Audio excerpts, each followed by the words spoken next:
Hey guys, tonight we wake up in the sagging upper loft of a medieval tavern, if you can call this sleep. The straw mattress beneath you crunches with something that might once have been a mouse or just a very unlucky clump of barley husk.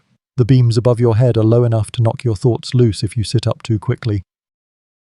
You can hear the tavern keeper shouting downstairs, probably at a goat again. There's a smell of old ale soaked into the floorboards, a tangy sweetness that's somehow both sour and cozy, and outside a rooster crows as if it owns the sun. You think about yelling back, but frankly, it's winning this argument, so before you get comfortable, take a moment to like the video and subscribe, but only if you genuinely enjoy what I do here, and let me know in the comments where you're tuning in from and what time it is for you. It's always fascinating to see who's joining us from around the world. Now, dim the lights, maybe turn on a fan for that soft background hum, and let's ease into tonight's journey together. You try to stretch, but your back disagrees. Sleeping on straw is nature's chiropractor, if nature was bitter and slightly mouldy. You sit up slowly. Your breath fogs in the cold air. The tavern doesn't heat the upstairs.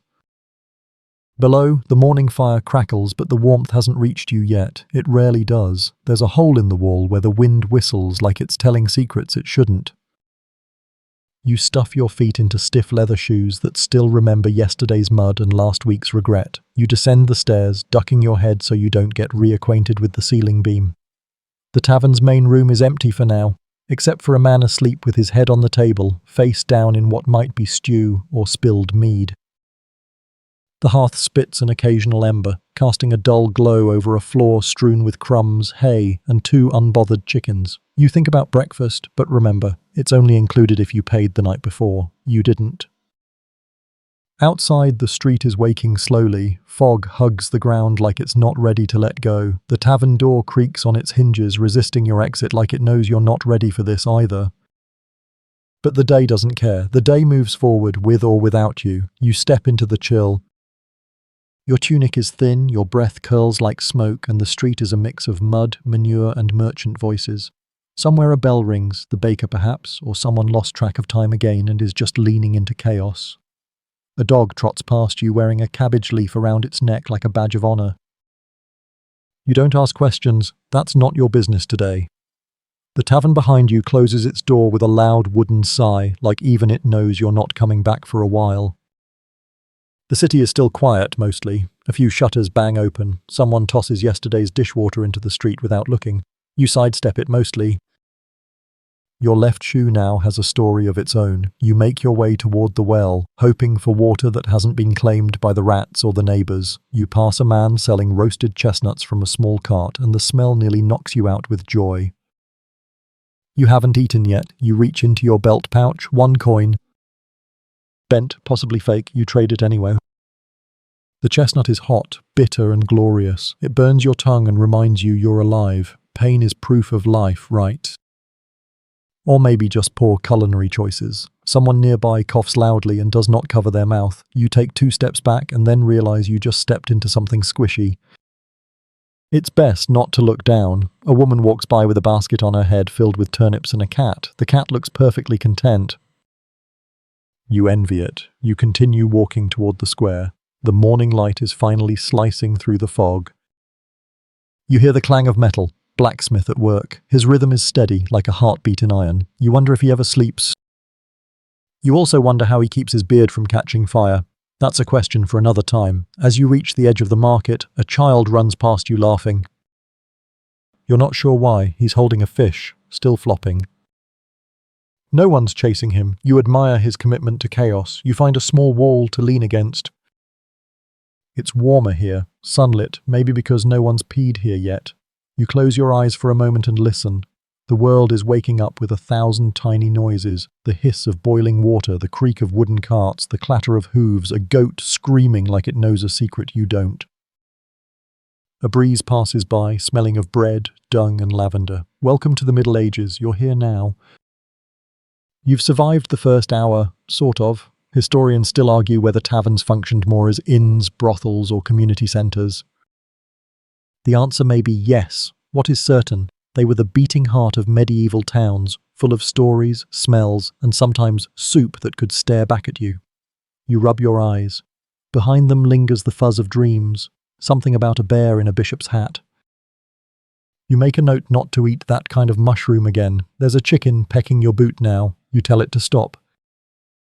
It does not listen. You sigh and start walking again. The town is small, but every corner feels like a page from a book that someone spilled soup on. Crumbling stone, crooked signs, and faces that look like they were carved from the same weather as the buildings. You're not quite sure what the day holds yet, but one thing's for sure, it will not be boring. Section 2. You trudge along the muddy street, trying to keep your balance while avoiding puddles of unknown origin. The ground squelches with a determination that feels personal. Every step is a gamble. Soft earth, something squishy, or a surprise contribution from a passing cow. There's no such thing as clean shoes here, only shoes that haven't betrayed you yet. The buildings lean into the street like gossips, old timbers groaning in the cold. Windows are mostly shutters or holes stuffed with rags and hope. Occasionally someone peeks out and quickly slams their window shut, as if seeing the day is somehow riskier than enduring it. The air smells of wood smoke, old fish, cabbage stew, and something faintly herbal that might be a candle or a distant attempt at hygiene. A cart rumbles past, its wheels carving deep grooves in the muck. The driver spits casually and grunts something about cursed axles and colder mornings. You keep your cloak tight. The wind, though not strong, is clever. It knows exactly how to find your neck and whisper frozen insults down your spine. A group of children run barefoot through the mud, shrieking with joy, throwing sticks at a sack that may or may not contain a rat. You try not to make eye contact. Childhood games have different rules here. You pass the baker's shop. The front is warm from the oven fires, the air rich with yeasty comfort. Inside, a woman kneads dough with arms like tree trunks. She nods once at you. You nod back, slowly. Bread is serious business. You hear someone cursing at a goat again. Probably the same one from the tavern. The goat appears on the corner, wearing what looks like half a blanket and full confidence. It trots past you like royalty. No one stops it. You're starting to suspect it runs this town. On the far end of the street, a man balances a basket of eels. They writhe and flick like they're trying to unionize. He yells their price in a voice like crushed gravel. No one listens. You reach the well. A few others wait their turn, shifting their weight, whispering about weather omens and a neighbor who allegedly turned into a frog. You know better than to ask. Some stories are safer left in the shadows. Your turn comes. The rope creaks, the bucket descends, and when it comes back up, it brings water that's more brown than clear. You drink anyway. Hydration, in this century, is a bold act of faith. Historians still argue whether medieval streets were designed deliberately narrow for defense or just kept that way because no one wanted to argue with the Thatchers. Either way, the result is the same, a maze of shadowed alleys, abrupt corners, and deeply questionable drainage. You take a shortcut through one such alley now, brushing past a tapestry of hanging laundry and damp fishnets. Something drips on your shoulder. You don't ask. You don't look up. Around the bend is a man hammering nails into a door that seems like it's been nailed shut a few too many times already. He gives you a look like maybe you're the reason he's doing it again. You keep moving. You pass a sign creaking above a door, a faded picture of a pig drinking from a cup. The Swine's Blessing. You remember that place, vaguely. The hangover still owes you money. A cat streaks by, carrying what looks suspiciously like someone's missing dinner roll. You salute its courage. It does not look back. You reach the square. It's beginning to fill with people, traders shouting prices, a man playing a broken lute, someone selling boiled turnips with what can only be described as aggressive optimism. A friar stands on a crate, preaching about humility and fleas. You nod along until he starts pointing, then pretend to be very interested in a nearby bucket. You move past the crowd, toward the edge of the square where the street gets narrower and smells more of tanner's waste and boiled socks. A small shop is open, more like a closet really, where a woman sells candles made from animal fat and something probably illegal. You buy one. It smells like wet firewood and survival. You light it later and wonder why it hisses. Further down, you pass the smithy again. His hammer falls rhythmically, sparks leaping like fireflies in protest. He doesn't look up. Blacksmiths never look up. It's part of their mystique. Next to him, the cobbler snores on a stool. One boot on his lap, one eye closed, one hand still loosely gripping a mug. You consider checking if the mug still has anything in it, but decide against it. You've made enough mistakes before breakfast. A woman walks past carrying 6 chickens in her apron and an expression that could turn milk sour. You step aside, fast. You finally reach the edge of the village. Fields stretch out beyond, rimmed by distant forests and the occasional crumbling watchtower. A shepherd waves at you from a distance, his dog at his side and his sheep somewhere they probably shouldn't be. You take a deep breath. The air is cleaner out here, with a crispness that doesn't immediately offend your nostrils. It tastes of frost, earth, and the faint trace of something burning. Probably the tannery again. You turn back. The village is still busy behind you, a hive of movement and mild confusion. You adjust your cloak, feel the weight of the day already creeping onto your shoulders. It's not even noon. Still, you've survived the walk, the goat, and at least 2 near socks full of unknown water. That's something, and as you begin to head toward the edge of the market again, someone calls out to you. They need help with something. Of course they do. Section 3. You turn around slowly because in the Middle Ages, someone calling your name rarely means good news. It's usually one of 3 things: a favour, a chore, or a goat-related emergency. Today, it appears to be option 2. The village cooper, who smells like pine resin and mild despair, is waving at you with a crooked smile and a hammer. "Barrel cracked again," he says, gesturing toward a wooden mess that looks more like modern art than storage. "You're good with rope, right?" You're not. But you nod because it's easier than explaining that the last time you helped fix something, it ended in splinters and mild blood loss. The cooper hands you a mallet and a coil of twine. You crouch beside the barrel, which has clearly given up on life. It's split down the side, warped from moisture, and has something suspiciously slimy on the bottom. You don't ask what it is. You begin rapping and hammering with the confidence of someone who is 40% sure they're making it worse. As you work, the street continues on behind you. A cartwheel creaks. A baby cries. Someone shouts about stolen onions. Just another Tuesday. The cooper mutters something about the price of iron nails, which, in this village, are considered luxury items, right up there with fresh socks and a bed that doesn't creak suggestively every time you breathe. You nod along, pretending to care deeply about metallurgy. Eventually, the barrel holds, barely. It leans to one side like it's about to file a formal complaint, but the cooper claps you on the back anyway. "Good enough," he says. "That's the local version of high praise." You hand him the mallet, wipe your hands on your tunic, and immediately regret it. The slimy stuff is now your slimy stuff. You walk on, hands sticky, dignity slightly bruised. You pass a narrow lane where a woman is yelling at her cow. The cow, to its credit, looks completely unbothered. You wonder briefly what it's like to have that kind of emotional armor. Further down the lane, you find the public latrine. Now let's talk about hygiene. It's not great. The public toilet is a long wooden bench set over a trench, enclosed on 3 sides by planks and false hope. A curtain flaps lazily in the wind, offering about as much privacy as a soggy handkerchief. There's no door. There's no lock. There's just the faint, sweet-sour aroma of centuries of decisions made in haste. You step in carefully. The floorboards creak like they're weighing your life choices. You do what you must, keeping your eyes fixed on the sky through the open roof. There are birds overhead. You hope none of them are feeling mischievous. Now here's the fun part, the wiping implement. It's a communal sponge on a stick. Yes, really. Stored in a bucket of vaguely murky water that you suspect is more symbolic than sanitary. You glance at it. It stares back. You decide, perhaps wisely, to opt for the medieval fallback. Moss. Nature's tissue.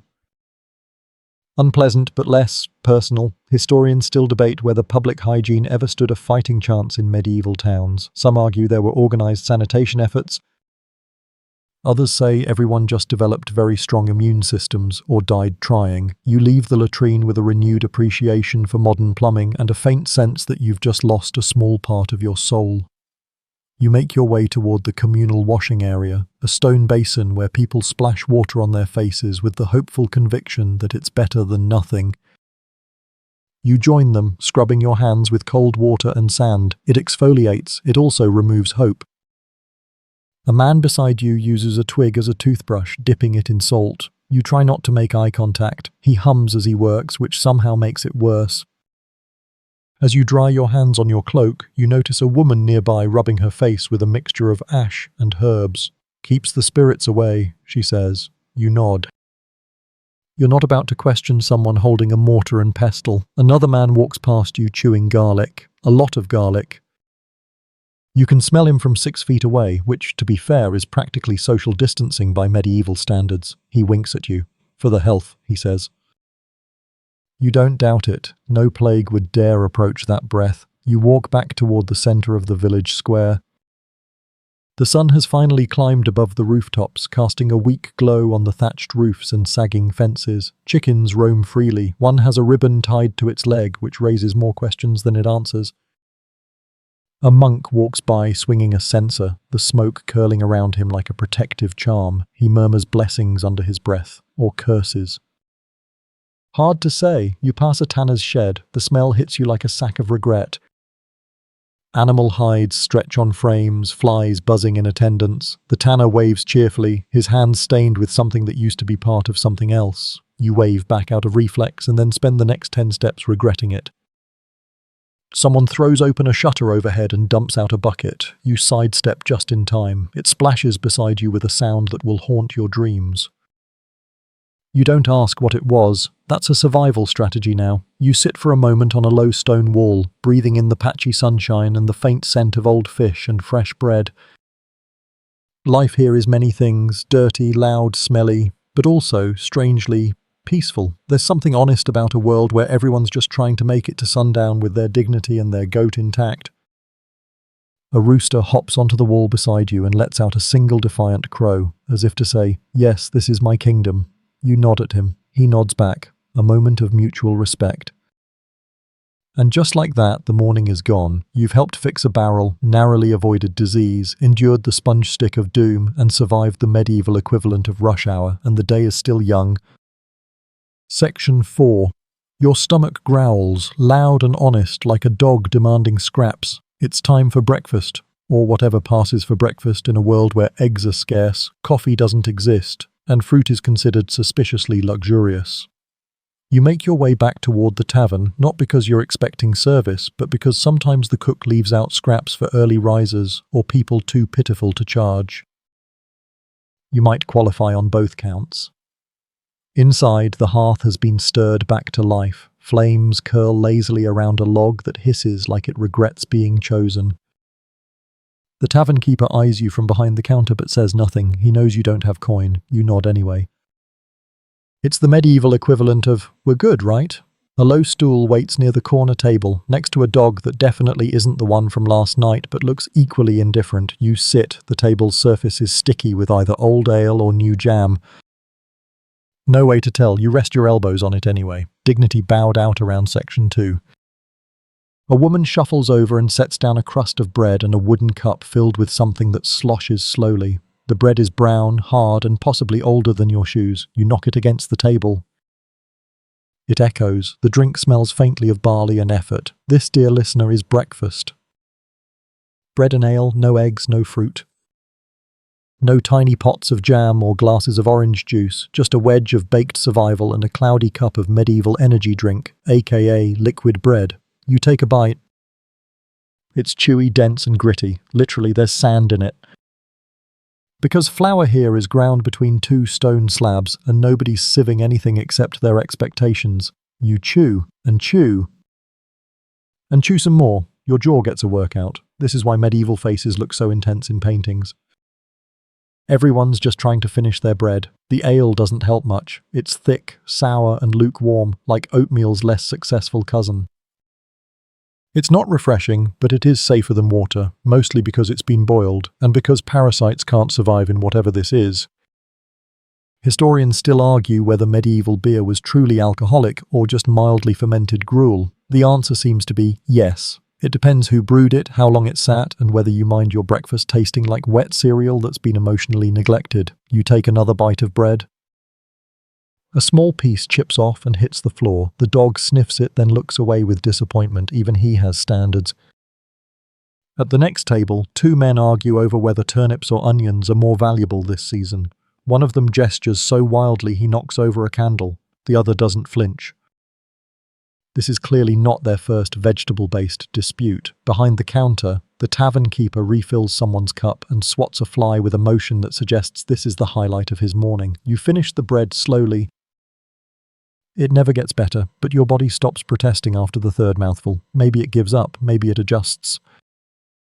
Maybe this is just what nourishment feels like now. The ale goes down easier by the end, mostly because your taste buds have stopped trying to be involved in the decision-making process. Breakfast here isn't a social event.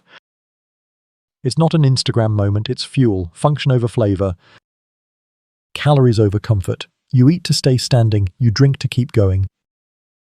You wipe your hands on your tunic and mentally prepare for the next thing. Just then, a commotion erupts near the door. A man bursts in, face flushed, holding up something in his arms. It's a chicken, and it's very much alive. This one laid 3 eggs this morning, he announces, like a miracle just occurred. The room applauds. The chicken is unimpressed. You sip the last of your ale and wonder what it would take to get that kind of celebration in your honor. Probably magic, or poultry-related productivity. You stand, bones creaking like old floorboards. The hearth spits again. Smoke curls toward the ceiling and hesitates, deciding whether to linger or escape through the cracks in the roof. The tavern keeper raises an eyebrow at you. You point to the empty plate and give him a nod, a silent thank you, that, in another time and place, might have come with tip money. Here, it comes with nothing but sincerity. That has to count for something. You step back into the street. The sun is higher now, the mud a little stickier, the smells more awake. Someone's boiling cabbage, someone else is sharpening a blade. A group of kids run past, chasing each other with sticks and very loud opinions. You feel the bread settle in your stomach like a small stone. It's not satisfying exactly, but it's solid. Reliable, heavy in a comforting sort of way, you make your way toward the common fields where morning labour begins. There's talk of hauling, lifting, digging, tasks that don't care how you slept or what you ate, the kind of work that welcomes you with blisters and leaves you with silence. You pass a neighbour who gives you a nod, not friendly, not unfriendly. Just shared existence, you're both still here, that's worth a look. And above it all, the sky remains that dull, greyish blue that always seems moments away from deciding something. Rain, shine, plague. You've stopped expecting it to warn you. Weather in the Middle Ages is like fate with a bad attitude. But for now it's dry, and you're fed, and that's enough. Section 5. The fields greet you with silence and dew, if you're lucky. More often it's just mud and a task list shouted by someone who smells like onions and takes his job far too seriously for this hour. Today, it's ditch digging. Again, you grab a wooden spade from the pile, already worn smooth by countless blistered hands. The handle fits awkwardly in yours, like it's judging you, remembering last week's attempt where you hit a rock and fell flat on your pride. Out in the fields, the morning fog clings low over the barley like a ghost that's not quite ready to leave. You squint toward the edge of the tree line. Someone swore they saw a wolf last night, but it might have been a very angry dog.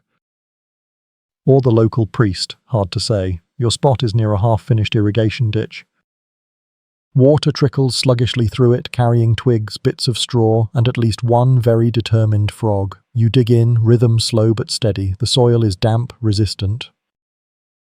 Like it has opinions. The work is dull, repetitive, and absolutely exhausting. You dig, and you dig, and you dig some more, and then your foot slips. You catch yourself just before face-planting into a puddle that smells like turnips and betrayal. No one laughs. Everyone's too tired to laugh. Even the foreman just grunts and waves you back to it. Empathy isn't really built into his job description. Historians still argue whether medieval peasant labour was organised with any consistency or simply thrown together with a lot of shouting and slightly drunk motivation. Judging by the chaos around you, the shouting theory seems solid. You straighten up to rest your back for a moment, but the man beside you, twice your age and digging like he's still proving something, glares in your direction. You nod, ashamed, and return to your trench. Sweat forms quickly despite the cool air. The tunic clings, damp and gritty. Your hands start to ache. A blister begins to bloom on your left palm, but you ignore it. It's just part of the uniform now. Around mid-morning, someone passes around a jug of water. You take a sip, lukewarm and suspiciously earthy. Still, it's wet. That counts. The woman beside you wipes her brow and adjusts her linen head wrap. She's been here since before dawn, her sleeves rolled up, arms strong from years of grinding grain and lifting toddlers with the same determined grip. You nod in silent respect. She nods back, equally silent. Words aren't needed here. Shared pain is its own language. Nearby, someone sneezes, loudly. No one says bless you. It's too risky. You never know if that sneeze is a sign of hay fever. or something worse. Plague paranoia is the hobby of the season. By now, your shoulders are sore, your legs tremble slightly every time you step back from the ditch. You switch hands, it doesn't help, and then comes the shouting. A cart has tipped over by the edge of the path, sacks of grain spilling out like a failed magic trick. People rush to help. You move too, mostly because it's a break from digging. The wheel's broken, the axle's cracked, the driver is holding it together with curses and sheer willpower. You offer your shoulder to help lift. The sack nearly knocks the wind out of you, heavier than expected. Someone grabs the other end. Together, you heave it upright. Your back protests loudly, your pride does too. You ignore them both. The cart eventually rolls again, lurching down the road with a noise that sounds like a dying goat dragging a bucket. Everyone returns to their tasks with slightly more grim determination. You sit for a moment on a rock at the edge of the field, shaking out your arms. A crow lands beside you, cocks its head, and stares. You're lucky, you mutter. All you have to do is flap. The crow caws once and flies off, probably to mock you from a better vantage point. Lunch arrives, if you can call it that. A hunk of yesterday's bread and a piece of dried fish that looks older than you feel. You chew slowly. The bread is tougher now. The fish smells purposeful. You eat because you must, not because you want to. A fellow worker hands you a small clove of garlic and a piece of raw onion. Keep you strong, he says, or maybe keep the spirits away. Hard to tell with his missing teeth. You thank him anyway. It's rude not to accept magic food, even if it makes you smell like a curse yourself. A breeze picks up finally. It cuts through the sweat and grime, brushing your face like a small apology from nature. You close your eyes briefly. It's the best moment of the day so far. Then the bell rings. Back to work. You dig? You lift, you carry, you sweat. Hours blur into a rhythm of dirt and breath and dull aches. Occasionally someone mutters a song under their breath, half lullaby, half distraction. You don't know the words, but you hum along anyway. You scrape your knuckles on a rock, you jam your toe into a stump, you slip again. It doesn't matter. The earth doesn't care. It just waits, patient and quiet, for the next tool, the next footstep, the next name written in dust. By late afternoon, the sun has dipped just enough to soften the shadows. Your hands are shaking. Your knees crack every time you bend. You are part human, part dirt sculpture. Still you stand, because there is no quitting. Only collapsing. And you're not there yet. You walk back toward the village with the others, silent and limping slightly. The day has taken what it needed, and you've given more than you planned, but you're still here. And somehow that's enough. Section 6. You reach the edge of the village, and the shadows have grown long, stretching across the crooked walls like sleepy arms. The streets are quieter now. The market stalls are half-packed, the shouting replaced by tired murmurs and the rustling of canvas being tied down for the night. You smell yourself before you even make it to the washing area. It's a cocktail of sweat, damp wool, old fish, and the subtle undertone of despair. Welcome to the medieval musk. The communal riverbank is your only hope. It's not private. It's not warm, it's barely clean, but it's water, and water in this century is a luxury wrapped in cold consequences. You trudge past the same geese who hissed at you this morning. They're still angry, probably personal now. You give them a wide berth. The washing spot is just beyond the stone bridge. Flat rocks jut from the riverbank, slick with algae and whatever's been upstream today. Someone's left a sliver of soap on a stump nearby, a miracle or a trap. You strip off your outer layer, slowly, carefully, like peeling bark from a very suspicious tree. The tunic clings like it's developed feelings for you. You pry it off and drop it on the rock with a sound like wet bread slapping a countertop. You wade in. It is cold, not refreshing cold.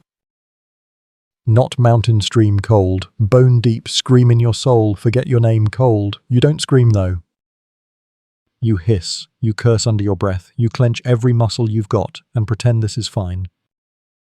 It's not fine. You scrub with handfuls of sand moving mechanically, your skin turns red, your fingers go stiff, but you're too tired to care. At least the flies leave you alone for a moment. Small blessings. Historians still argue whether medieval peasants regularly bathed or just endured their own scent like a badge of honor. Some sources say weekly rinses were common, others say most people got a good cleaning twice a year, whether they wanted it or not. You're somewhere in between. Today you bathe because the dirt is winning, and because last night someone mistook your shoulder for a cheese rind. That can't happen again. Next to you, an older man dunks his head, surfaces, and lets out a groan that echoes into the trees. He looks at you, shrugs, and says, "Better than lice." You nod. That bar is low, but valid. You wash until you stop feeling feelings, then stumble out and stand on the bank, dripping. The air bites at your skin. You wring out your tunic, slap it against the rock a few times for good measure, then sling it back over your head. It's still damp, you're still freezing, but now you're slightly cleaner. Sort of. You wander back toward the village with wet hair plastered to your forehead and feet squelching in your shoes. A child points at you and laughs. You pretend not to hear. You reach your dwelling, a shared structure of wood, wattle, and hope, and duck inside. The warmth is minimal, but it's better than the river wind. You hang your cloak near the hearth, which is mostly ash now. Someone will need to revive it soon, hopefully not you. A small cloth serves as your towel. It's scratchy and smells like old barley, but it dries things in a technical sense. You pat yourself down and sit near the wall, wrapping your arms around your knees. You exhale slowly, your skin feels raw, your stomach growls. Your spirit is somewhere between mildly defeated and still stubborn. You reach for a bit of garlic left over from lunch. It's sharp, it burns your mouth. But it's something. A goat sticks its head in through the door, just watching. You meet its gaze. "Don't judge me," you say aloud. It blinks once, slowly, and backs out. Someone tosses a bundle of rushes onto the hearth. Sparks fly, a few embers catch. With some coaxing, the fire returns, small but alive. You edge closer, letting the heat kiss your damp tunic. The scent of smoke replaces the river stink. It's better. Familiar, like being wrapped in history's blanket. Outside, the village quiets further. No carts, no shouting, just the creak of beams, the soft rustle of wind through hay, and distant animal murmurs. You stretch out your legs. Every joint protests, you feel used up, scrubbed out. But beneath the grime and aches, there's a strange peace. You worked, you bathed. You're here, and in the medieval world, that's a victory. You lie back on the straw pallet, arms behind your head, watching the fire dance on the walls. Shadows flicker, tales without words. You imagine one looks like a knight, another like a cat with a hat. Or maybe that's just your brain misfiring. You close your eyes, the day has washed you raw. But you're warm, you're cleanish, you're breathing, and tomorrow is already waiting. Section 7, you wake to the sound of shouting. Again, it's the market.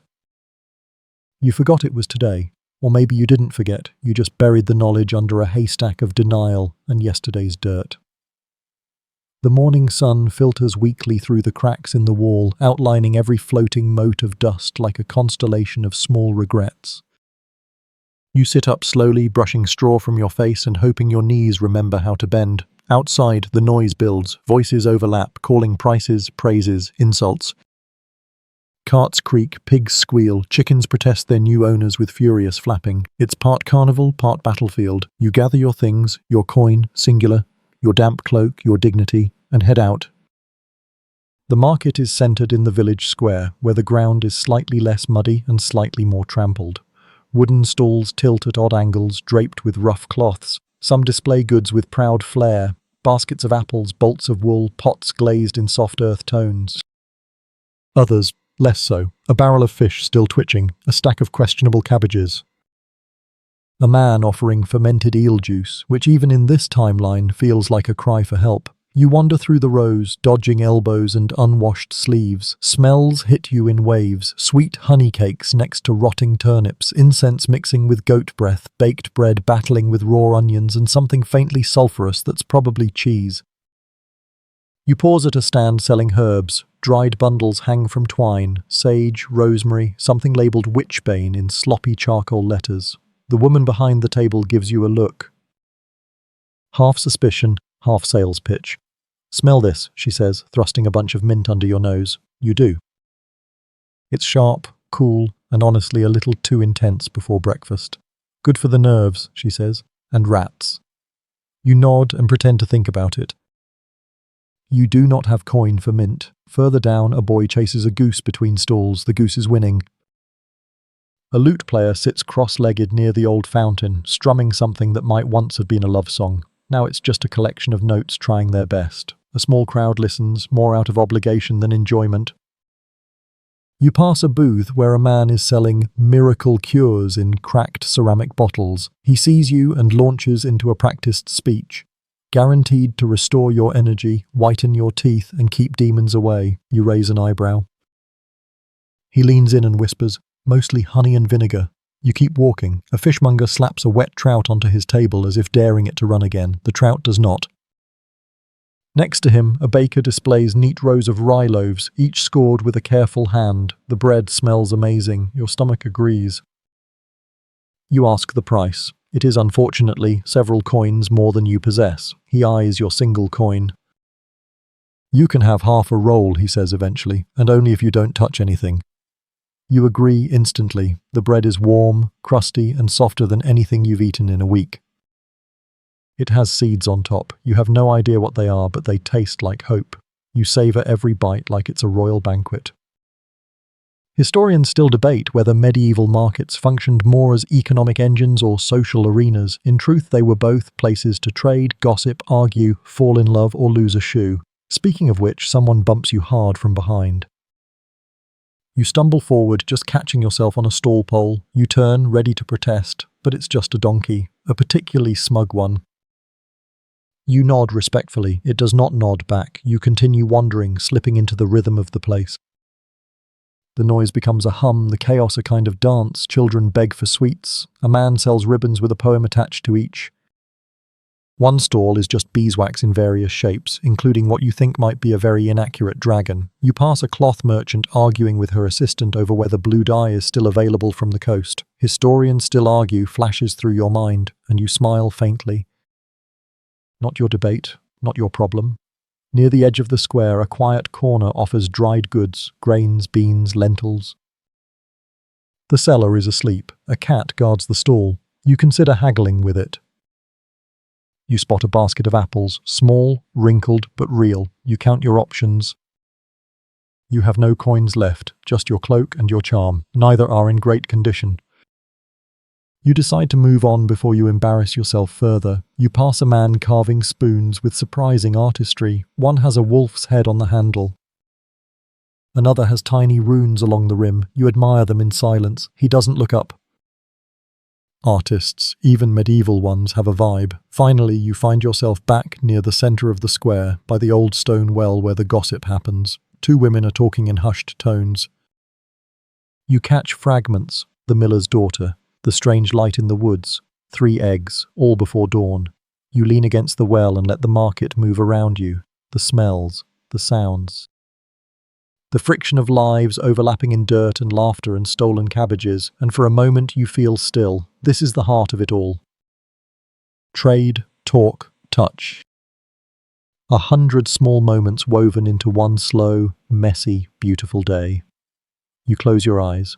And someone throws a turnip at someone else nearby. It misses. You open your eyes again and sigh.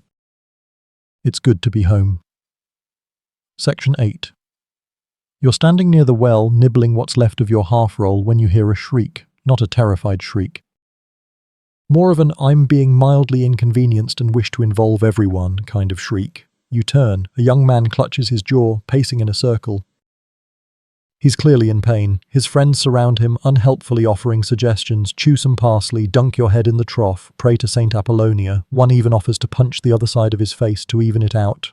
Eventually someone shouts, "Go to the barber surgeon." Ah yes. The medieval dentist, equal parts healer, haircutter, and horror story. You follow because you have nothing better to do, and frankly, your own molar has been humming a slow, sinister ache lately. Maybe you'll learn something, or at least be mildly traumatized. The barber's shop is a lopsided structure near the edge of the square. Its sign creaks above the door, a painted pole with red and white spirals chipped and faded. Inside it smells of iron, sweat, and old herbs. A cat naps near the hearth.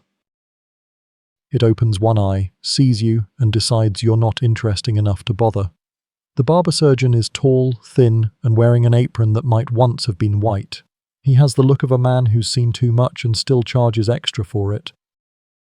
His hands are stained with ink, wine, or blood, probably all three. The young man is already seated, gripping the arms of a stool like they're the last bits of earth on a sinking ship.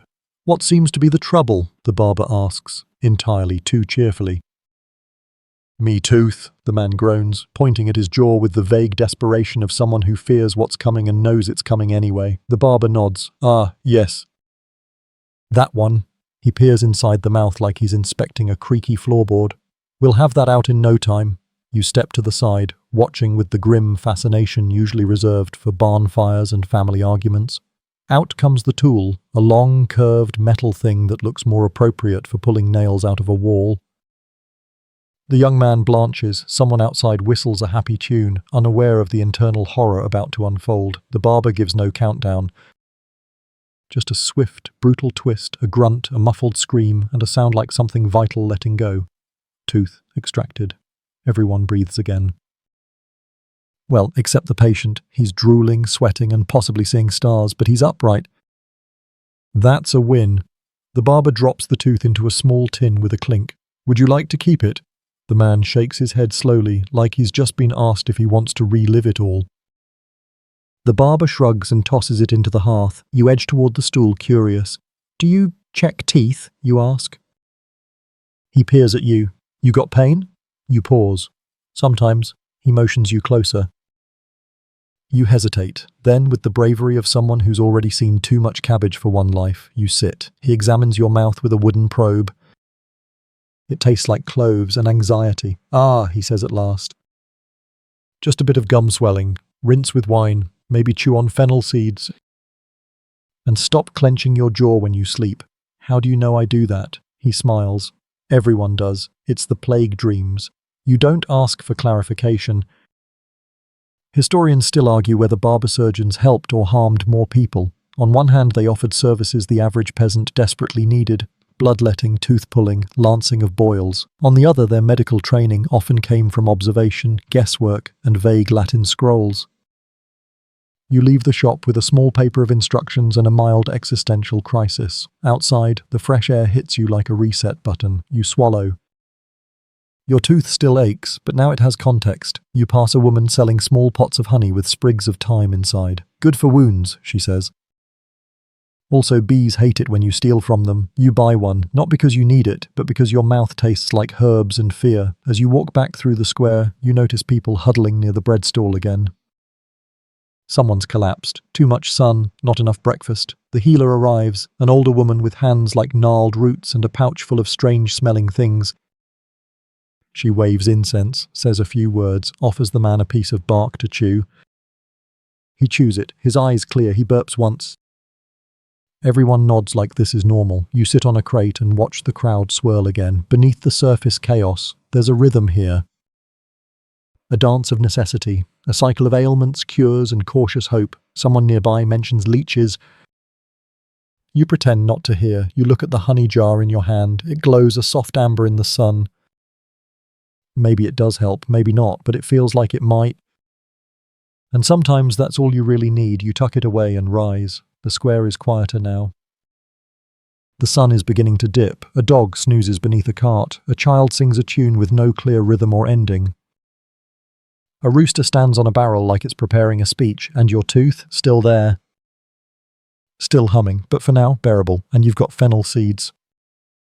Whatever they are. Section 9.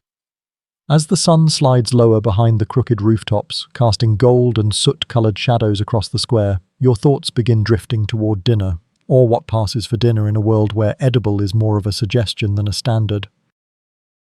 Your stomach rumbles like distant thunder. The meagre roll from earlier is a fond memory now, warm, brief, and hopelessly inadequate. You head back toward the tavern.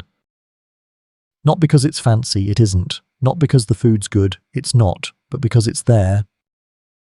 And because the only other option involves trying to roast a root vegetable over a sputtering hearth with no spices and even less joy. The tavern door groans as you push it open. Inside, the air is heavy with the scent of wood smoke, old ale, and something that could generously be described as stew. A few tables are already full. Locals hunched over trenchers, those thick slabs of stale bread that double as plates and triple as napkins, weapons, or very disappointing pillows. You slide onto a bench near the hearth. The fire crackles, its warmth hitting your cheeks with welcome force. A dog lies curled under the table, twitching in its sleep, probably chasing turnips in its dreams. The tavern keeper spots you, raises an eyebrow, and points to the menu chalked on a cracked slate. Pottage, mystery style. Bread, dry probably. Ale, no refunds. You nod once.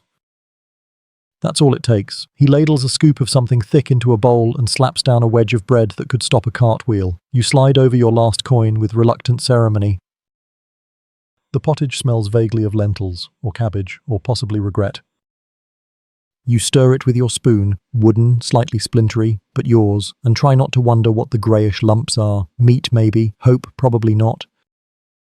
You take a bite. It's hot. That's the best thing you can say. The flavour is neutral, like boiled paper with ambition. Still, it's warm. It fills the space inside you where hunger was sharpening its knives. You dunk the bread into the bowl, softening it just enough to avoid breaking your teeth. Barely. Next to you, two men argue about fishing rights. One gestures with his spoon, flinging a bit of stew onto the wall. No one reacts. This is normal. Across the room, someone sings a snatch of a song about a sheep and a moonlit misadventure. The tune is off-key. The lyrics get darker the longer it goes. The tavern cat leaps onto the table, eyes your bowl, then walks across it with complete disregard for boundaries. You shoo it gently. It shoos you back with a flick of its tail. You continue eating. Halfway through the bowl, you hit something chewy. You chew anyway. It's best not to think too hard after dark. Historians still argue whether medieval food was bland out of necessity or simply a shared cultural commitment to disappointment. Spices were rare, salt was expensive, creativity was dangerous. A misstep in cooking could lead to indigestion or hallucinations. Someone beside you sneezes into their stew. No one moves. The social bar is low, and stepping over it is discouraged. You sip the ale. It's sour, slightly fizzy, and tastes like disappointment with a barley afterthought. You drink it anyway. It helps. By the time you finish eating, your bowl is mostly a stain, and your spoon is starting to look like dessert. You resist the urge. The tavern begins to fill. More voices, more boots scraping the floor, more laughter that sounds a little too loud to be entirely sober. A man sits at your table uninvited, nods once and starts peeling a turnip with a knife that looks older than both of you combined. You make eye contact. You both nod. The medieval equivalent of, "You good?" "Yeah."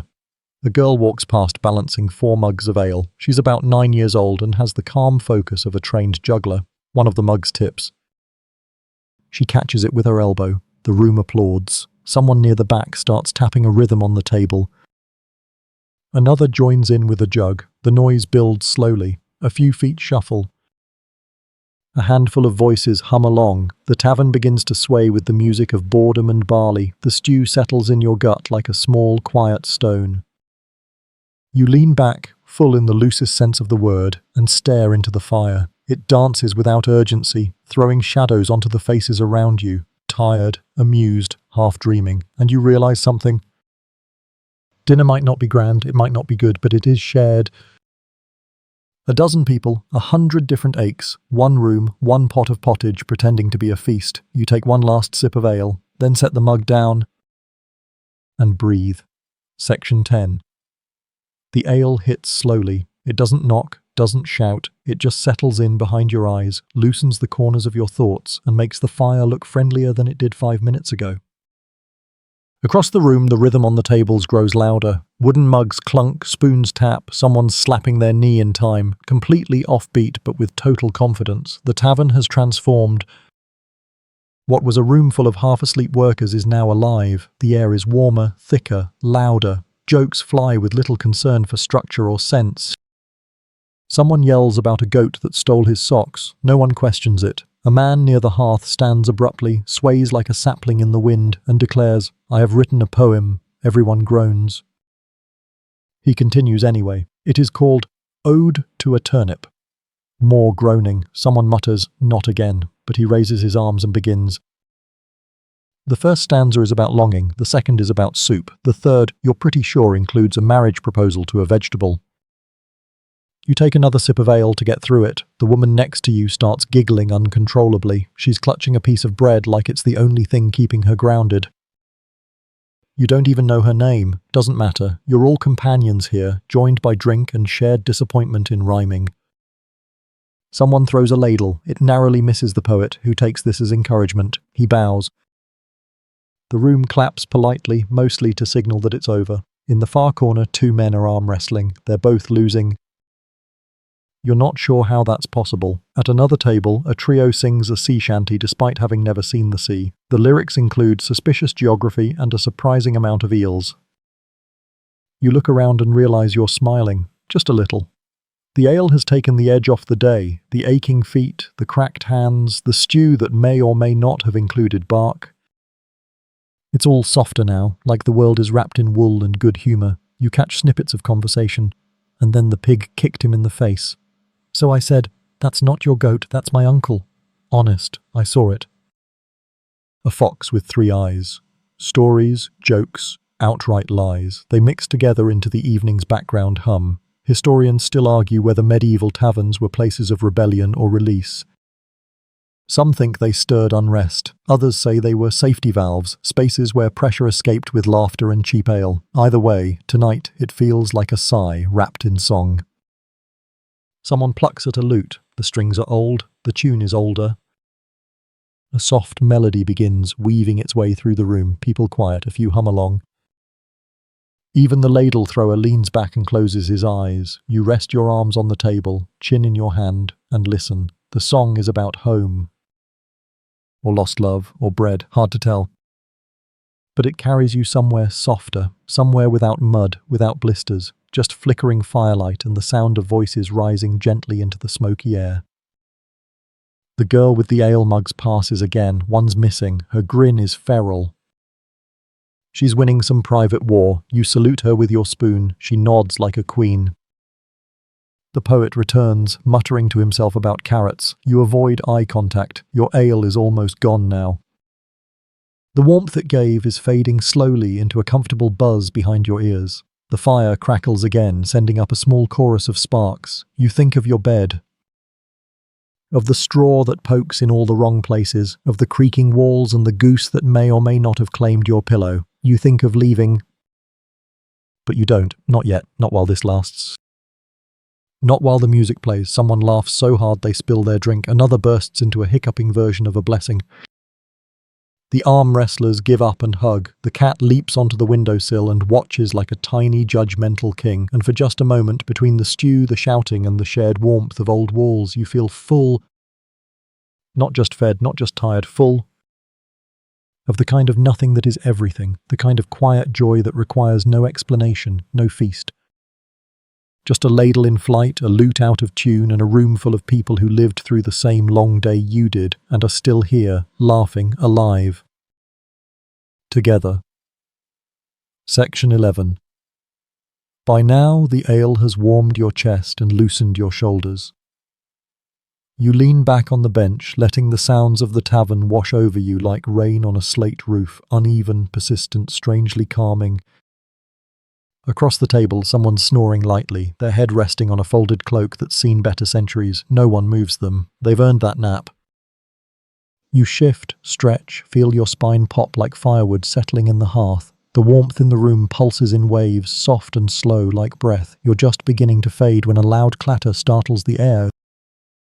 The door swings open, and a gust of cold air stumbles in with a man who looks like trouble wrapped in a wool coat. He's smiling. Always a bad sign. He saunters up to the bar, slaps down a handful of coins and announces, "Ale for anyone brave enough to play." Play what? You soon find out. Dice. Not the polished, bone-white dice of aristocratic games.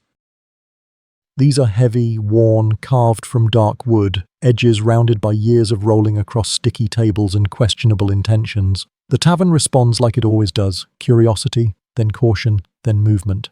A few brave souls shift their mugs, clear a space, and pull up stools. You are, unfortunately, one of them, because why not? You've dug ditches, eaten bark disguised as stew, survived poetry, and washed in water that may or may not be cursed. What's a little gambling to top off the evening? The dice clack onto the table like tiny drums. You roll. Nothing fancy, no winning streak, just enough to stay in. Someone wins a round, someone loses a shoe, no one's really keeping score. Next to you, a man bets his belt. Across the table, a woman raises a spoon and declares, "This is my lucky one." Someone asks what happened to the unlucky one. She grins and winks. The answer is probably buried behind the tavern. You bet a button, you don't even remember where you found it. But in this moment, it holds the weight of treasure. Someone bets a half-eaten turnip, another offers a kiss. The room erupts in laughter and groans, and so it goes, round after round, coin after coin. Mostly small things, tokens, trinkets, promises. Once, someone offers to sweep the tavern for a week. They lose. The tavern keeper claps. That's tomorrow's chores sorted. Historians still argue whether dice games were a source of moral decay or just how people coped with lives too full of labour and too short on leisure. The truth is simpler. It's a way to feel something. Luck, risk, joy, regret, on your own terms. You roll again. A pair of twos. The table gasps dramatically. Someone pounds their fist like it's the finale. You collect 3 coins and a boiled egg.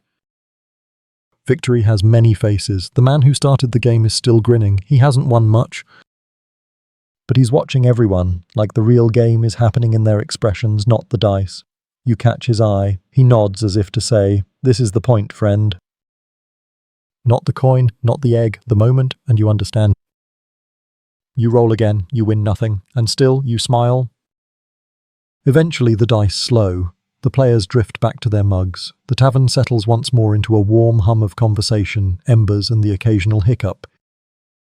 You tuck your winnings, a boiled egg and a tarnished token, into your pouch with the reverence of a king storing a crown. A woman beside you leans over and whispers, "The egg's probably from that chicken who yells at the moon." You nod.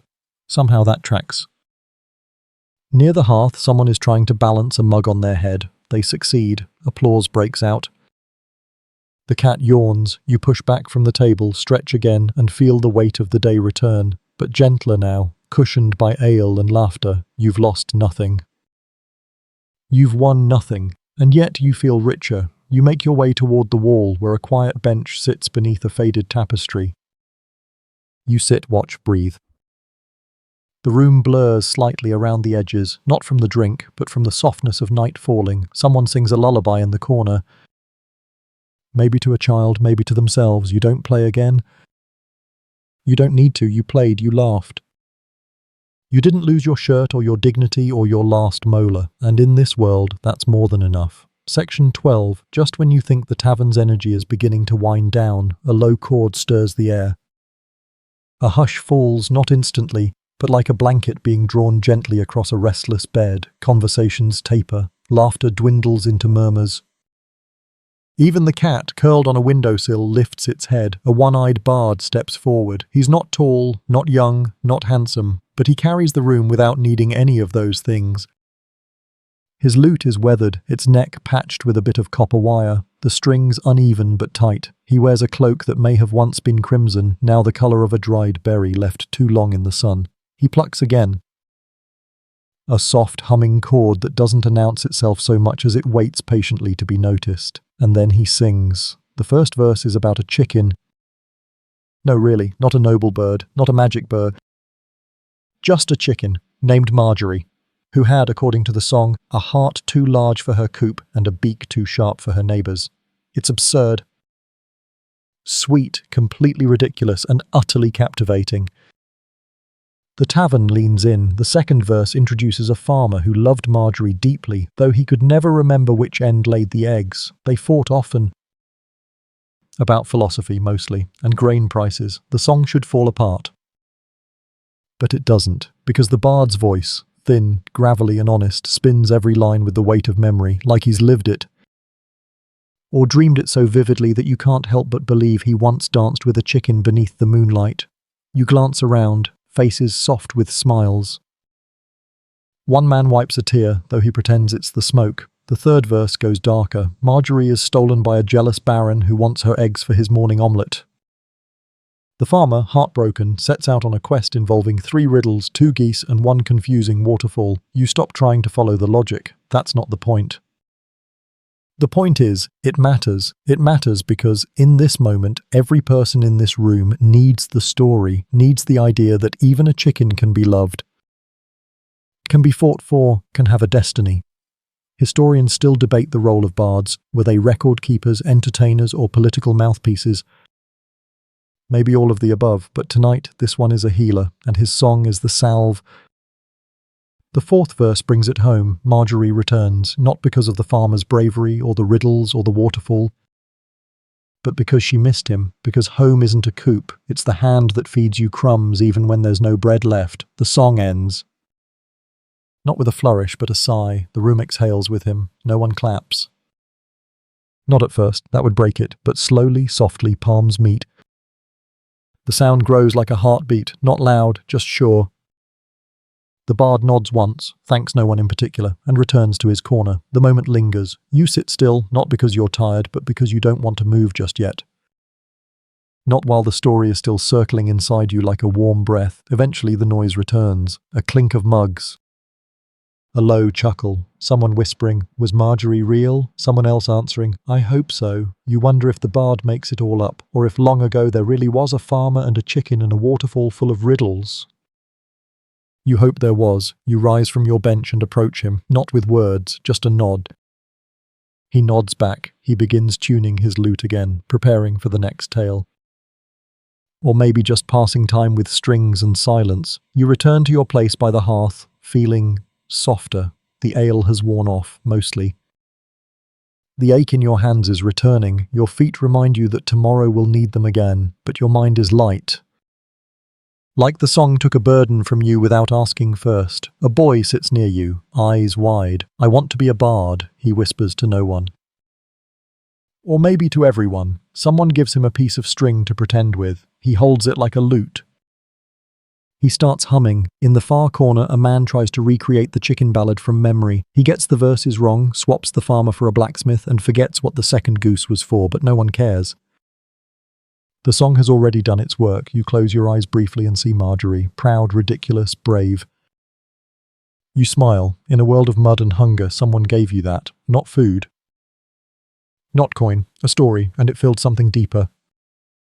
Section 13. The mood has shifted, not down, not up, just sideways, like a cart taking a corner too fast but staying upright. People are looser now. The stew's settled, the ale's soaked through, and the story of Marjorie the chicken has lodged itself comfortably in the hearts of everyone present, which makes it the perfect time for gambling. Dice again. But this time it's louder, rowdier, and somehow more chaotic than before. The one-eyed bard hasn't even finished retuning his lute when the clatter of bone dice rings out across the room like a signal flare. A table has cleared. Coins, buttons, feathers, and a single preserved herring are already in play. You drift closer, drawn by the magnetism of risk wrapped in laughter. There's no formality here. No house rules, just a small circle of people with nothing left to lose and just enough to make losing interesting. The man leading the game, he might be a shepherd or a failed monk, hard to say, waves you over. "We need one more," he says, as if fate has been waiting for you to arrive. You shrug, step up, and offer a trade. The boiled egg you won earlier, and a copper ring with a greenish tint that may or may not be jewellery. He nods. The game begins. The dice are smooth, yellowed with age, ink rubbed from the pips, stories carved into the surface like scars. They roll like they know where they're going. The first round goes fast. A man with no eyebrows wins, then immediately loses the next. A woman in a blue apron wins 2 in a row and squeals with joy. She says she's never won anything before, not even a turnip. You roll, a 6 and a 1. Nothing dramatic, but enough to stay in.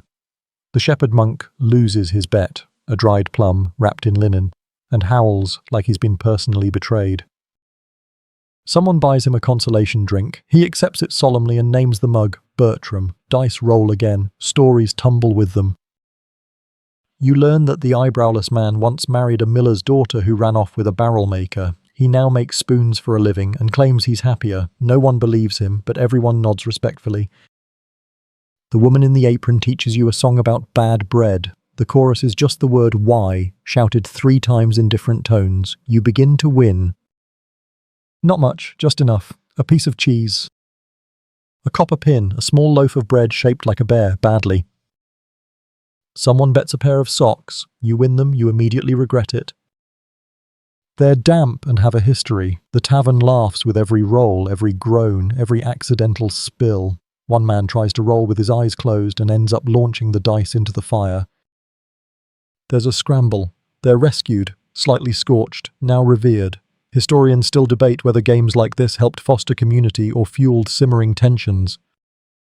Tonight it's clear they're a kind of medicine, a tonic of laughter and light-hearted loss to dull the sharper edges of life. The stakes rise.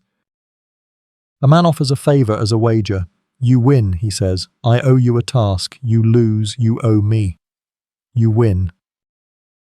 You don't know what to do with that yet, but he gives you a solemn nod and says, call on me when the moon is crooked. You're not sure if that's poetic or if he's just had too much ale. Eventually your luck runs out. The bear bread goes back to its original owner. The socks are rebet and gifted to a man with only one foot. The copper ring vanishes into someone's sleeve. You're left with a single wooden chip and the favour of a possibly magical favour giver. It feels like balance. The game breaks up slowly. People stretch, groan, rub sore shoulders. A few wander toward the back to find places to sleep.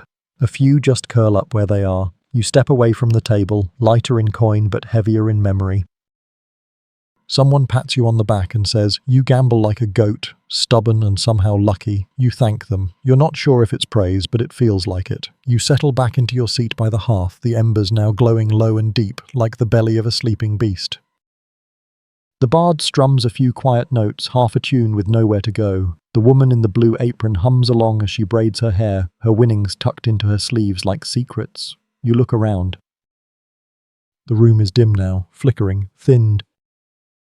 Not empty, just softer. The laughter has faded into murmurs. The heat of the game lingers like a ghost. You stretch your legs, feeling the ache in your knees like old friends, and you smile because you played. You lost just enough, and in losing, you gained something harder to name. Section 14. You're not sure what time it is anymore. The fire's glow has dimmed to a low flicker, casting long shadows that stretch like tired limbs across the walls. Most of the mugs sit empty. Most of the voices have dropped to murmurs. One man speaks only in hiccups now. You lean back on the bench and try to stretch the stiffness out of your spine. It works for a second. Then the pain returns like a loyal dog, settling in behind your shoulder blades, and then, of course, you cough, just once. Just enough to remind yourself that you are very much living in a time where coughing might qualify as a lifestyle threat. Someone nearby hears it and eyes you cautiously. It's the smoke, you say quickly, though no one asked. They nod slowly. You're both lying. That's fine. The air in the tavern is thick. Wood smoke, sweat, spilled ale, and the strange medicinal tang of something that might be sage or mold. You can't tell anymore. You sniff once, then twice, and then the cough returns. Persistent, deep rattling. You wave a hand. I'm fine, you mumble, your voice cracking like firewood. Sounds like a lung ghost, someone offers. You look at them. They nod, serious. Happens in winter. Ghost climbs inside and sits on your ribs. That's somehow worse. Another cough. You squint into the firelight wishing you had tea. Or even just hot water and the illusion of wellness. Instead you get a woman in a faded shawl pressing something into your hand. Chew it, she says. You look down. It's a lump of bark, maybe. Or hardened dirt. Could be both. What is it? Willow, she replies. Good for fever or heartbreak, depending on the dose. You chew? It's bitter, like regret and tree sap, but it distracts your throat long enough to stop coughing. You thank her. She shrugs. I used to be a healer. You still are. She smiles at that, quietly pleased. Historians still debate whether medieval medicine helped more than it harmed. For every poultice that soothed, there was a leech. For every wise herb woman, there was a barber who thought headaches came from too much thinking. A man next to you clears his throat and says, My cousin once cured a fever by burying her shoes. You nod politely. It's not the weirdest thing you've heard tonight. Then the door swings open. A gust of cold air rushes in, carrying the smell of damp hay and possibly horse. A hunched figure enters, clutching a small sack and a look of exhausted determination. He walks straight to the hearth, pulls out a bundle of dried herbs and tosses them into the flames. The fire hisses, then flares. The scent shifts instantly, sweet, sharp and earthy. Everyone turns. "Time," someone whispers. "And maybe lavender." The man says nothing. He just settles near the wall, closes his eyes, and breathes. You feel your own chest loosen, your cough eases, the smoke clears just slightly. Across the room, a few people begin talking about dreams, not the hopeful kind, the strange ones. The ones where you're chasing sheep made of bread, the ones where your house floats away on a wheel of cheese. You admit quietly that you've had one about being married to a candle. No one laughs. One woman just nods and says, "Wax has secrets." You decide not to ask what that means. A boy with a runny nose approaches the healer woman. "My tooth hurts," he says. She pulls a pouch from her belt and offers a twist of cloth. "Clove." He pops it in his mouth, chews, makes a face, and runs off. Another man, limping, asks if anyone can read the bump on his knee. "It looks like a map," he insists. "Maybe a warning." The healer shrugs.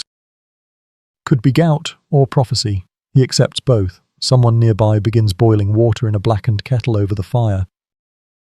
A miracle, really. Actual hot water. A few mugs are filled with it and something is steeped. You manage to get a cup. It tastes like hay and sleep. You sip. The warmth spreads down your throat like a promise kept. Outside, the wind rattles the shutter. A loose tile clatters somewhere above. But inside, the room is still, healed, not fully. Not perfectly, but enough. You stretch again, less stiff this time. A woman braids her hair slowly, eyes half closed. A man is drawing something with charcoal on the table. Maybe a bird, maybe a goat. Someone snores from under the stairs. The fire crackles once more, softer now, less aflame and more aglow. And you think for just a breath that this room full of wounds, warmth, nonsense and nettles is the closest thing to a hospital you'll find, and maybe in a crooked, smoky, splintery kind of way, it works. Section 15. The fire has dulled now, burning low and slow, more ember than flame, more breath than blaze. You shift on the bench, bones creaking like old timbers. Your mug is empty. Your stomach, strangely, is not complaining anymore. Either it gave up or the willow bark was more filling than expected. Conversation has thinned to murmurs and crackles, the way rivers turn to creeks when the moon gets high. Across the room, someone pokes at the coals with a stick, rearranging them like they're solving a puzzle only they can see. Sparks drift upward, soft and gold, vanishing before they touch the ceiling. Then from the corner a voice rises. Low, thoughtful, a little too clear for ale. It's the monk. You hadn't noticed him earlier. He's young, barely older than a boy, but his robes are dusted with ash and hay, and his eyes are too wide for comfort. He speaks not to anyone, but into the room itself. "Do goats have souls?" he asks. The tavern freezes. No one answers, because everyone's waiting to see if this is a joke, but he's not smiling. He's staring at the fire like it's offered him a riddle he can't stop repeating. "I mean," he continues, "if they do, why do they scream like that?" A moment passes, then someone mutters, "Same reason we do, probably." The monk blinks. Looks up. "Then why do we eat them?" Now the tavern has divided, not into teams, into expressions, some thoughtful, some amused. One man looks like he's mentally apologizing to every goat he's ever known. A woman near the hearth replies, "We eat pigs too, and they're smarter." Another voice, "But pigs don't look you in the eye like goats do." Someone else, "That's why we don't keep pigs in the house." The debate grows from there, quiet, slow but persistent, like moss creeping over a stone. Do animals dream? Do they pray? Is a bark just noise or a warning? Did the chicken from the bard's song really return for love, or was it just hungry? You sip the last of your hay water and watch the flames reflect in everyone's eyes. This isn't a tavern anymore. It's a church made of smoke, breadcrumbs, and philosophy. The monk seems satisfied with what he's started. He's curled up now, mumbling something about feathers and angels. His robe slips over his feet like a blanket of borrowed purpose. Someone nearby leans toward you and whispers, "I once saw a goat look at its reflection in a puddle, didn't flinch." You nod. That's something. Historians still argue about the role of taverns in theological debate. While churches were the formal sites of doctrine, here, in places like this, real questions simmered, the kind not meant for sermons. Questions that stuck to your ribs, like, if you forgive someone but still want to slap them with a turnip, does it count? Or, what if the saints were just people who survived long enough to be remembered? Or, does the moon change shape, or do we just see it differently? A man with 3 teeth speaks up. I think we're all goats, he says. The room pauses, he takes a drink. Stubborn! Hungry, prone to yelling, then he closes his eyes and begins to snore. There's nothing to add. The fire glows, the air smells of thyme and wood smoke, and somewhere in the rafters a mouse moves with the soft rustle of borrowed time. You sit quietly, letting the warmth soak into your skin. You don't know what you believe. About goats, about saints, about anything. But tonight, in this dim room of strangers and soup stains, you believe in the question, and maybe that's enough. Section 16. The tavern is quieter now, soft and slouched, like a dog that's run itself out and found a corner to curl into. You blink slowly, letting your eyes rest in the flickering glow of coals that no longer crackle but pulse, steady and tired. It's time to sleep. You can feel it in your bones. In your back, in the long sigh that leaves your chest like it's been waiting for the permission all day. You stand, joints stiff.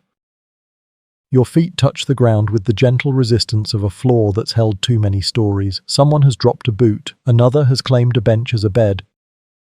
The cat has returned to your seat, and frankly, you don't have the authority to reclaim it. You nod at it. The cat blinks once and turns away. You step carefully through the room, past bundles of cloaks, softly snoring travellers, and a man whispering apologies in his sleep. You reach the stairs, slow and creaking, and climb them with the delicacy of someone carrying invisible burdens. At the top, the loft is dark. The moon shines in through the crooked slats in the wall, painting lines on the floor like some forgotten language. You move quietly past others already curled into blankets and shadows. Your corner is there, still yours, still cold. You kneel, fingers numb, and begin stuffing straw back into the cracks of the wall where the night wind slips in. It doesn't help much, but it helps a little. You roll your cloak into a pillow, lay out your blanket, wrap your legs in your tunic. Every piece of fabric becomes sacred, a shield, a comfort. A hope. Your body settles onto the straw with a crunch, and for a moment you just lie there, listening. Below, someone stirs the fire. The final mug is set down, the last laugh trails into nothing, the tavern is asleep. And you are almost there, but sleep in the Middle Ages isn't gentle, there is no mattress. No feathered cushion, just straw, cold. Damp air, creaking beams, the occasional rat footstep somewhere far too close to your head. And of course the pig, yes, the pig. You'd almost forgotten, it's not yours, it's not anyone's really. But it's here, curled near the wall like a warm, snuffling sack of bedtime noise. It snores loudly, like it's performing. Occasionally it grunts, turns in its sleep and kicks the boards. You sigh, you try to shift away, but straw doesn't give. It resists. It judges, you curl tighter, press your cheek against the cloak. Pull the blanket higher. It doesn't get warmer, but at least it muffles the sound. Outside, the wind howls faintly. It slips through gaps and stones, searching. You shiver, pull your knees to your chest. Someone mutters a prayer in their sleep, a soft plea to St. Cuthbert or Agnes or maybe just the moon. You exhale slowly. Close your eyes and wait. Historians still wonder how anyone truly rested in these conditions. But maybe rest wasn't the goal, maybe it was endurance, the quiet holding of breath between days. You listen to the pig snore and think, oddly, that it's not so bad. There's a rhythm to it now. A steady reminder that something else is breathing, that the night has weight, but not malice. You reach into your pouch and find the boiled egg from earlier, the one you didn't eat. You cradle it like a treasure, maybe breakfast, maybe currency. Maybe just something to hold. The floor creaks as someone rolls over nearby. The roof groans in the wind.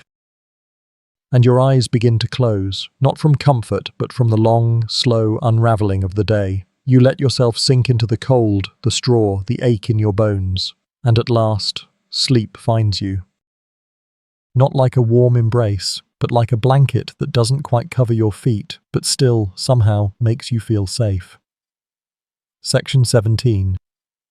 You wake before you open your eyes. There's a sound, a soft pop from the hearth below, a shift in the wind that slips through the cracks and touches your cheek like a cold finger.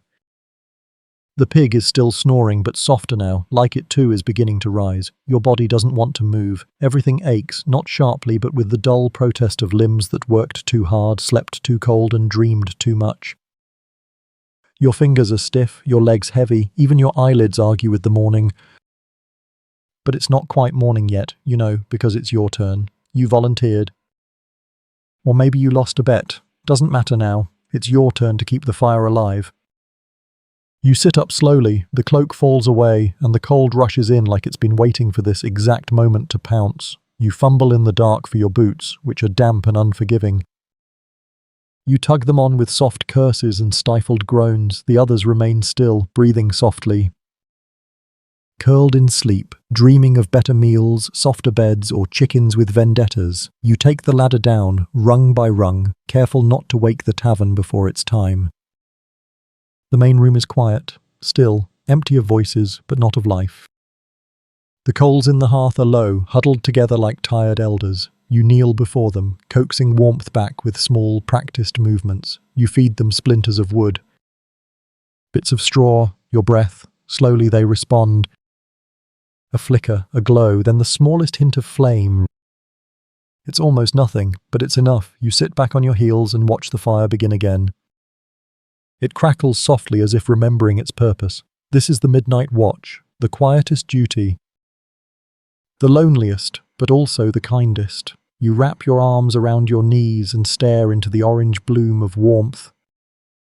Outside, wind tugs at the shutters. You can hear it fussing with the trees. Somewhere in the distance, an owl calls, not a hoot, but something lower.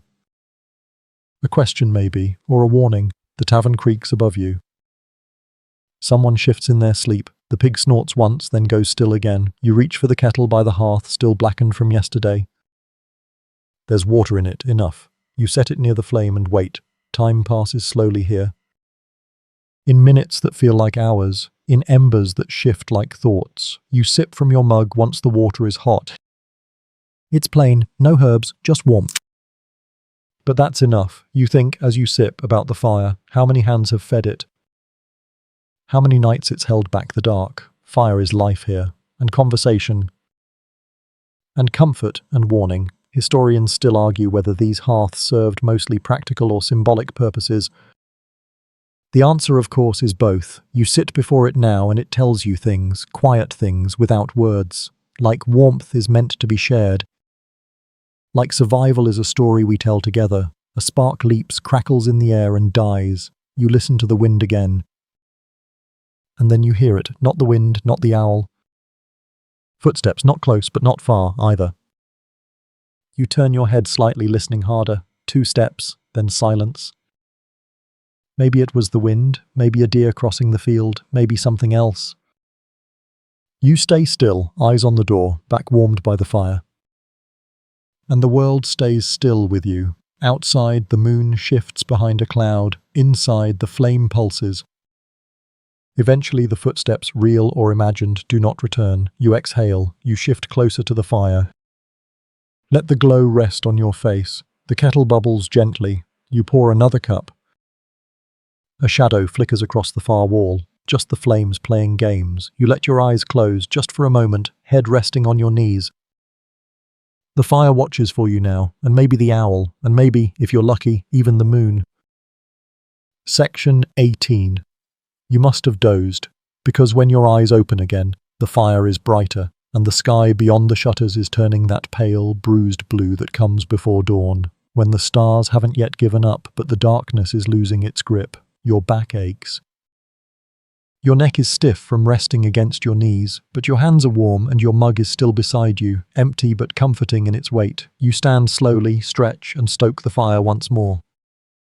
It doesn't need much now, just a few careful pieces of wood, a whispered promise that yes, the day is coming. Upstairs, you hear stirring, a cough.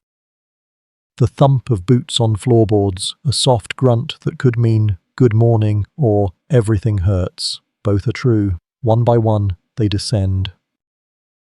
Wrapped in cloaks and sleep, faces puffy and pale, no one speaks yet, not until the heat touches their skin and reminds them that they're still here. Still breathing, still part of the living world, the tavern keeper appears from somewhere in the back, hair flat, apron already on. He nods at you as he passes. No words, just a nod. It's a handshake in this world. He pours oats into a pot, adds water, sets it over the fire with practiced indifference. The smell begins to rise. Not good exactly, but familiar. You sit back on your bench as others join the circle of warmth. A man wraps his fingers around a steaming cup and says nothing. A girl presses her toes against the hearthstones, eyes still half closed. The pig snores from under the table louder than any of you. Someone sneezes. No one flinches this time. You watch the room fill, quietly, gently. The dawn crowd, the sore ones, the slow ones. The ones who survived another day and don't take it for granted. A loaf of bread appears, hard and thin-sliced. The tavern keeper passes out bowls, porridge, thin and steaming, made from something that probably wanted to be barley but settled for oats. You eat slowly, letting each bite warm your chest, your belly, your spine. It tastes like survival, like one more try. Someone asks if the healer is awake. Another mentions a rash. No one jokes. This is morning business. Serious, simple, sacred. You finish your bowl and wipe the rim with your sleeve. You've done it before. You'll do it again. Outside, the village is starting to stir. A cart creaks. A rooster screams, insulted by the sun. A child laughs, far off, chasing something you hope is a ball and not a rat. You walk to the door and open it. The air is crisp, not cold, not yet, but sharp. A kind of promise in it. You breathe in deep and feel it catch in your chest. The world smells of wood smoke, damp earth, and the first hint of something green. Spring, maybe, or just a clean patch of wind. You step outside. The ground is wet with dew. Your boots leave soft prints in the mud. The sky is bleeding light now, streaks of orange pushing through the grey. You walk toward the well, passing shuttered windows and steaming thatch. The goat is back, standing in the middle of the street like it owns every brick. You nod at it. It flicks its ears and moves on. At the well, you draw water, cold, clear, a little too metallic, but it wakes you up better than anything else ever could. You splash your face, shake the wet from your hands. Someone walks past with a bundle of sticks. Another leads a sleepy cow toward the pasture. You hear laughter from a window and a lute string being tuned terribly. The village breathes with you. You head back toward the tavern, arms crossed, cloak tight. A few others wave. One man asks about your shoulder. You say it's fine, it isn't, but that's what we say. Inside, the fire still holds. Someone's telling a story about a fox, a farmer, and a haunted turnip. It makes no sense. Everyone listens anyway. You sit, you sip. And as the first true rays of sun spill through the window, turning the air gold and dust-dappled, you think, you're still here, and the day has begun. Section 19. Later in the morning, you're out beyond the edge of the village. The market's quiet now, the bread's all gone, and even the geese are too tired to honk. You've wandered past the last thatched roofs and crooked fences into the part of the world that isn't really part of anything, just fields, sky, and that one tree that's always leaned a little too far to the left. You didn't plan to come out here. Your legs just kept going. There's something about open space that the tavern walls couldn't offer today, something about the wind that doesn't carry voices. You pass the shepherd. He nods at you from his low stone wall, eyes squinting into the light, his dog curled at his feet like a woolen coil. He doesn't say anything. He never does, but he watches you like you're a weather sign. There's a track in the grass that leads you further, faint, trampled by hooves and boots and time. It winds up a small rise, barely a hill, but enough to see the village from the outside, from the distance. You sit. It's nothing fancy, no bench, just a flat stone that's been here longer than the stories about it. Supposedly a knight once rested here, or a saint, or a pig that escaped 3 weddings. The wind moves the grass in soft waves. The sky is wide, pale. Still unsure of itself, you look down at the village. It's not beautiful. Not really. It's crooked and small, with roofs like bent knees and chimneys that lean in like old men, but it breathes. You can see that from here, tiny curls of smoke from every hearth, people moving like ants. Doors opening, buckets carried, children shrieking about nothing at all. It's alive. You never really notice it when you're inside it, but from here it looks like something holding itself together by sheer effort and baked bread. You pull your cloak tighter and lean into the breeze. A bird circles overhead, then glides off toward the woods. and you wonder for a moment what it would be like to live without walls, to sleep under stars every night, to never hear a pig snore again. Tempting, but lonely. Down in the field, a man is cutting hay with a scythe. The motion is slow, steady, rhythmic, like breathing. You close your eyes. You don't fall asleep, but your mind softens, like the edge of a loaf after a long morning. And you start to remember things. The good bread, once. That day the goat chased the Baron's son up a tree. The sound of laughter in the tavern after someone burped a hymn. The way the firelight caught the side of someone's face while they listened, really listened, to a story they already knew. You remember the healer woman placing bark in your hand? You remember the bard and his song about Marjorie, the chicken with a purpose. You remember losing at dice and still smiling. And then, most vivid, you remember the silence of this morning. When no one spoke, when the fire breathed, when you were alone and not lonely. Historians rarely record these things, the in-between moments, the small victories, the overlooked quiet, but maybe those are the only moments that actually matter. The village bell rings once in the distance. It's not a call to arms, just time to return. To carry something, to mend something, to be part of the noise again. You stand, stretch, your back pops in protest. You take one last look at the sky, pale, cloud-fringed, endless, and then you turn. The path home feels lighter under your feet. Because this time you carry something in your chest you didn't have when you left. Not hope, exactly, not peace. But maybe enough. Section 20. You return just as the sun slips behind the inn's roof, casting long shadows across the square, gold-edged and slow-moving. The day is folding in on itself like bread dough pulled back to the center, quiet, rhythmic, unfinished. Back in the tavern, things are familiar in a way you hadn't expected. The bench still leans to the left, the hearth crackles like it knows your name. The cat is curled in the exact same place, tail twitching once in recognition or warning. You sit, no one asks where you went.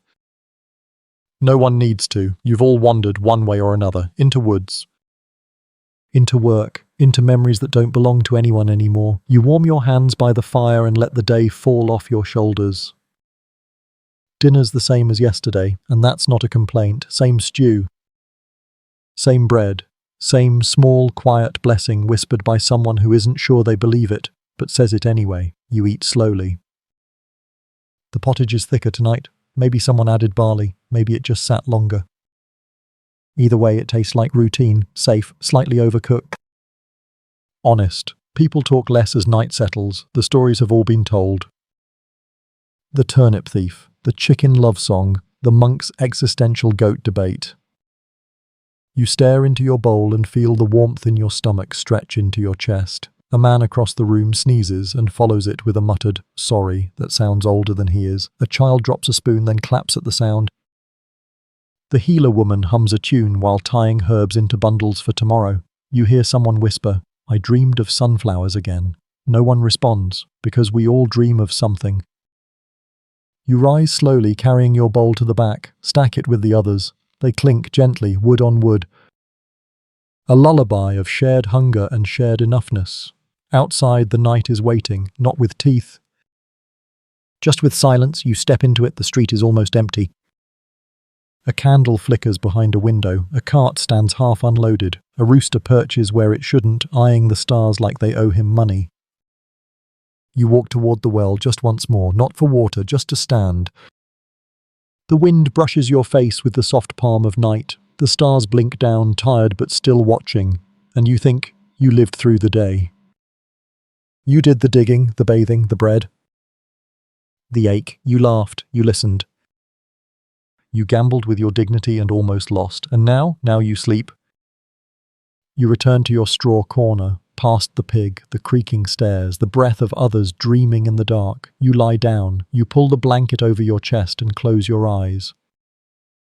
And this time sleep doesn't sneak in, it simply arrives, because it knows you now. It's been waiting, like the fire, like the stars. Like tomorrow. And you, quiet beneath the rafters, think just one last thought before the night takes everything. At least the goat likes you. And now, dear listener, we leave the village behind. The fire is ash now, the mugs are empty, the shutters drawn. Somewhere, someone is snoring, soft and steady, beneath a cloak patched one too many times. The wind has settled, the cat has found its corner, and the last ember has blinked out. You're warm. Your hands have worked, your feet have wandered, and your mind is finally still. No need to remember the taste of the stew, no need to recall the name of the bard's chicken. Let it all drift like smoke curling upward, vanishing into the beams of a quiet ceiling. You have no more bread to chew, no more dice to roll. No more goats to outstare. Tonight the world is not asking anything of you, not to lift, not to mend, not to decide, only to rest. Outside, the stars breathe slowly, blinking against the dark like distant campfires. Somewhere in the hills, a cow shifts in its sleep. Somewhere closer, the owl calls again, not urgent, not loud, just enough to remind the night it's not alone. And you are not alone either. You're wrapped in the stillness of straw, the hush of fire-cooled stone, and the memory of laughter that still lingers in the beams above. Let your breath slow. Let your thoughts grow quieter. Let the weight of the day slip gently off your shoulders. There is nothing to do now. Nothing to fix, nothing to chase, only the soft, forgotten pleasure of being here. Alive, at ease, at peace. Sleep now, sleep as if you have nowhere to be, because for now, you don't